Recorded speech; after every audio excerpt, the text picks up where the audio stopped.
Your ex would never tell you exactly why they broke up with you, but they may tell a friend. And we saw responses that we were getting that were completely opposite when they spoke with someone from Closed. The only thing worse than losing a big deal or missing quota is not knowing why.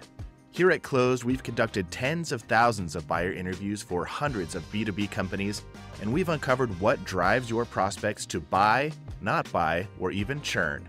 In each episode of the Win-Loss Show, we'll show you how you can leverage feedback directly from your buyers to help you increase your win rate, perfect your sales experience, nail your marketing messaging, build the right products, and hit your quota with confidence. Welcome to Win-Loss Week, Rex. How you doing? I'm doing well. Thanks for asking. Great. I'm excited to have you here. We're going to be talking about something that I think a lot of people have questions about. And you've been generous enough to share some of your time with us to talk about why you chose to go with a third-party vendor to do your win-loss strategy, and a little bit about what your decision-making process was like. So let's just start off the most obvious question. What is it that made you decide to start shopping for a third-party win-loss provider? So at first, we didn't start searching. We've always been very curious about why we win, why we lose, and we would do our own. We would call people up. We would ask. Sometimes it was a little awkward. And we started seeing Closed around. And I said, I wonder if someone can do it better than we are. I wonder if someone who's a professional and has technology to back it up could do it better than we're doing. So we met with the team. We had some skepticism about it because there was a cost involved and we could do it for free. But after talking to the team, we felt comfortable and we just wanted to start and get a feel for it. And what we learned quickly is that people open up to third parties a lot more. And I compared it to, your ex would never tell you exactly why they broke up with you, but they may tell a friend. And we saw responses that we were getting that were completely opposite when they spoke with someone from Closed. And so what I started realizing is that we needed to have somebody go in who were professionals and how to ask questions in a third party. And after the first couple interviews, we knew that this was the way that we wanted to approach Closed won and Closed lost deals moving forward. That makes a lot of sense. So just thinking back on that process of bringing on a third-party provider like Closed, obviously there's other providers out there. So what was the decision-making criteria that you were looking at when you were trying to decide on what third party to bring on to help you? Yeah. So one of the things that was important for us was someone who knew the psychology of questions. We're big into spin selling, and really dragging people through the glass is what we tell people is when there's a pain or there's a problem, to really dive into that and take it to the next level. And one of the things that we noticed when Closed did their first interview is how much talking the Closed won deal or the Closed lost deal would do compared to them. Like it was probably 90% of the talking was done by the client or the ex-client. They just had ways of opening them up. I told people they remind me of psychologists. They get people almost like crying by the end. It was actually comical how much information that they would share. Sometimes they would say, I would have paid more if they would have charged more. Or I thought the sales rep was too pushy, which we hope isn't the case. But when we saw things like that, they never opened up like that to any of us when we did it. And then the technology platform. So not only was it the questioning, the people that we worked with, but the platform itself had good ways of showing quotes and be able to dissect information quickly. So now that we have dozens of Closed won analysis done, it gets a lot harder to go through those. I think Closed did a really good job at making it easy to get information at the tip of your finger and actionable information, so that when we start redefining ICP and other things, it makes it easy. So the tool was great and I love it. I think it's world-class. It was more the people and the way that they executed and how professional they were about doing the entire program. That's great feedback. Thank you. So obviously, since you started using a third party for win-loss analysis, you said you've done, dozens of interviews. How has that changed the way that you do business, analyzing these deals that you've won and that you've lost, or customers that you've lost? So one thing that I've learned is, while good sales reps are good at closing deals, uh, much like a lot of athletes, Michael Jordan, Larry Bird, they may be really good at what they do. They are not good at teaching people to do it. They had bad runs as GMs and coaches, and I see that a lot with salespeople. There's very few of them that can go back and sit next to another junior rep and explain to them exactly how they did it and how the deal was won or lost. I think deal by deal, they'll do a decent job, but when they look over the grand scheme of why some deals close faster, or why some deals fall out, or why do they prolong, they don't fully understand. And so you have to look at the data, and this does a good job of quantifying it, because if you go off anecdotes, I can talk to two good reps and then two other good reps, and they'll come up with completely different reasons on where the direction of the product should go, how we should do demos, how we should run deals. And so number one would be reps typically 90% of the time don't understand exactly how they win. They're just really good at what they do. They don't know how to do it at scale.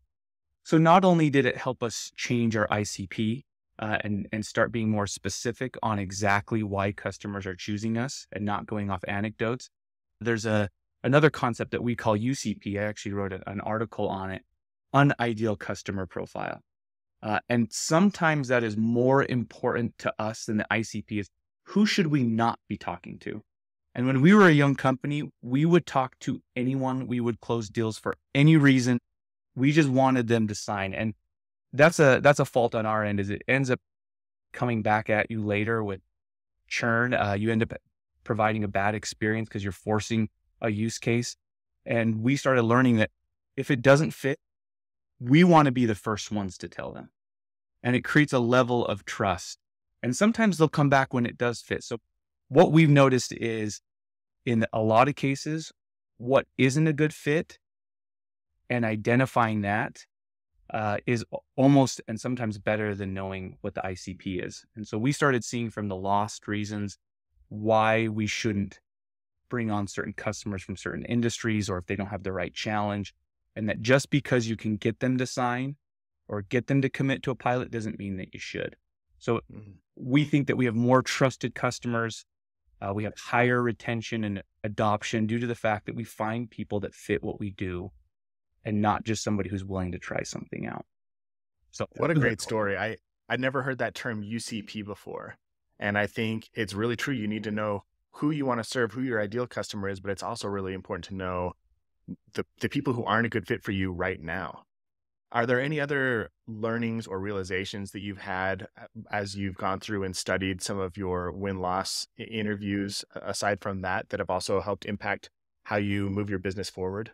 So one thing that we were delighted to see was, as a young company, we were trying to make our price point as competitive as possible.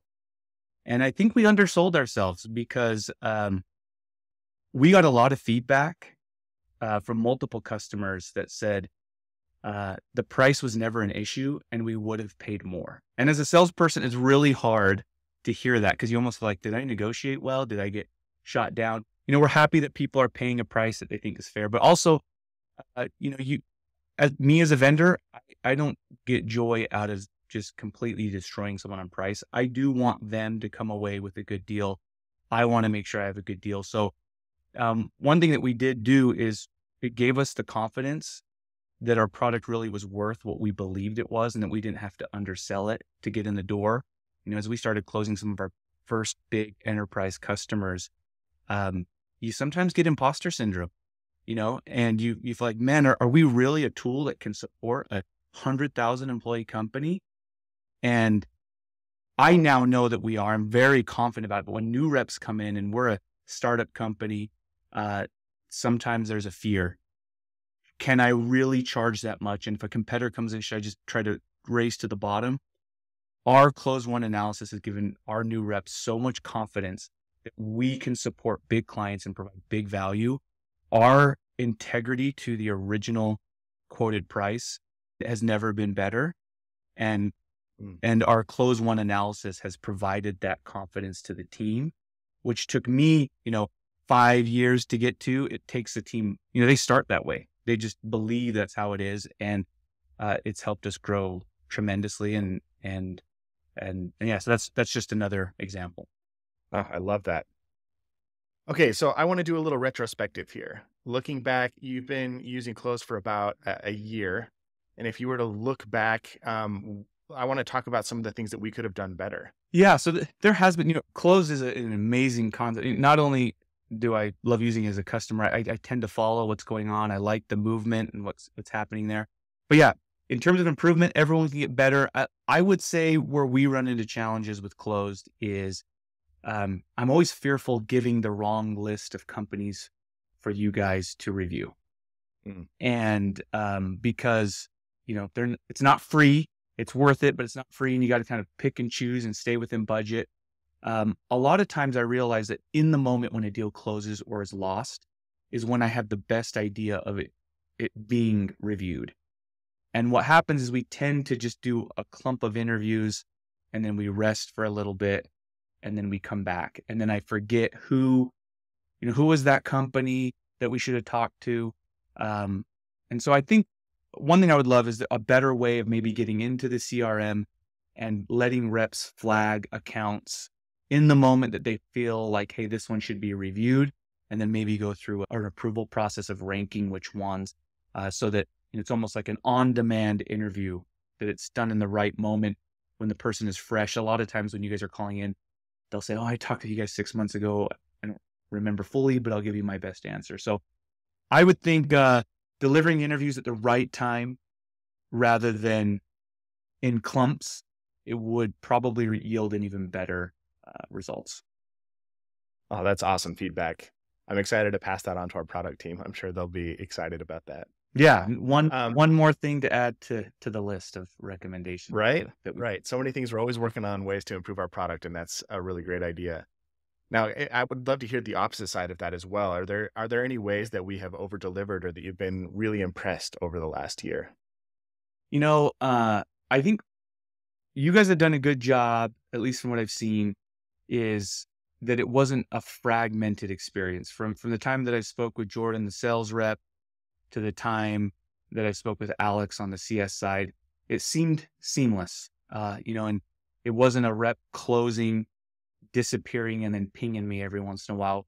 I actually have a good relationship with Jordan. We talk about things outside of work, and I actually care about how he's doing as a rep and catching up. And then Alex has done a phenomenal job at staying in touch with us. So I would say the relationship is really good. And one thing that Alex does really well is she's very aware of our accounts and makes recommendations that are timely.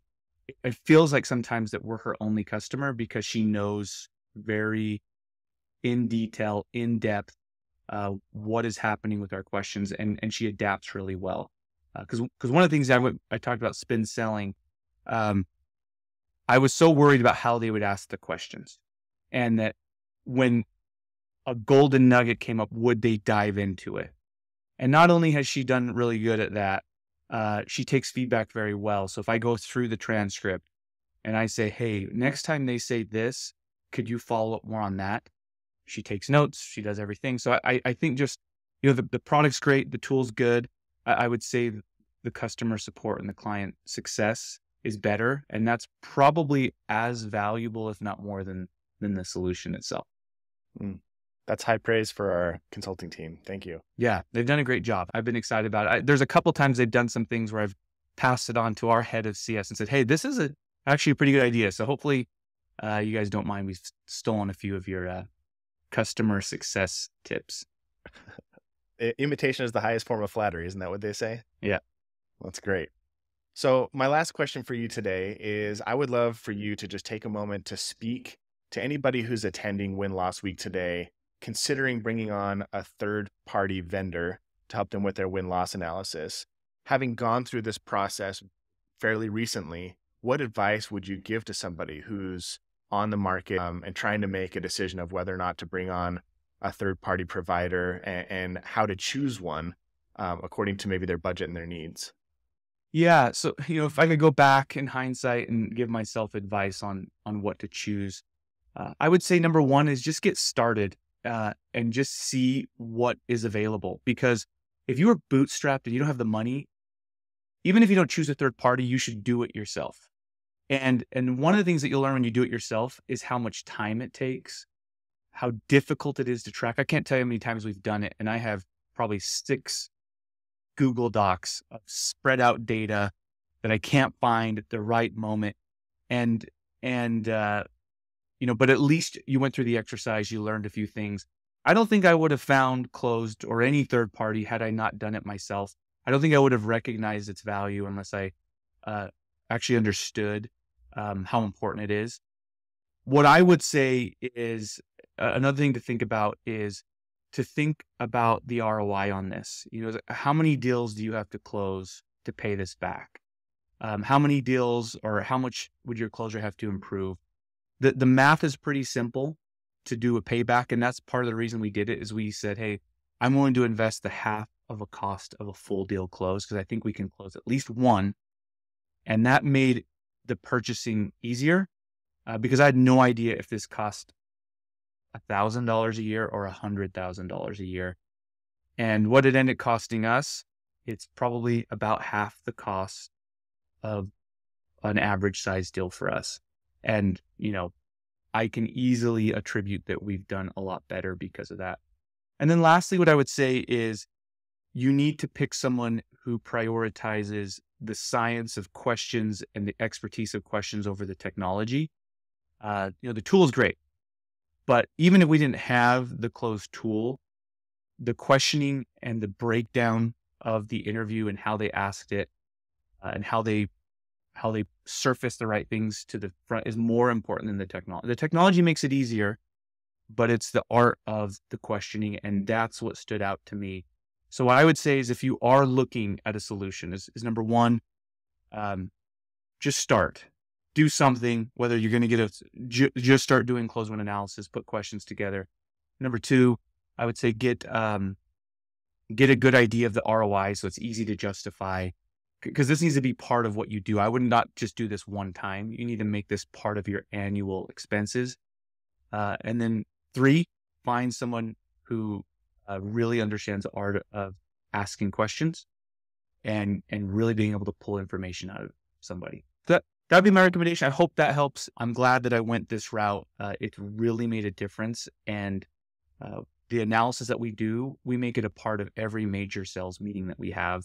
The reps go through it. We have them do exercises and things. And not only me is it valuable to me that the new reps that come on board, I feel like they onboard quicker because they don't have to go through the same mistakes that I did, that I fumbled through the first 5 years of Consensus, learning exactly how not to close a deal. They can avoid some of those and ramp faster than I ever did. Very cool. Now, I know you mentioned earlier on that you wrote an article, and I'm sure you published some other things and are talking about this stuff on a fairly regular basis. So if anybody attending today wants to learn more about you and what you do, what's a good place for them to go learn more?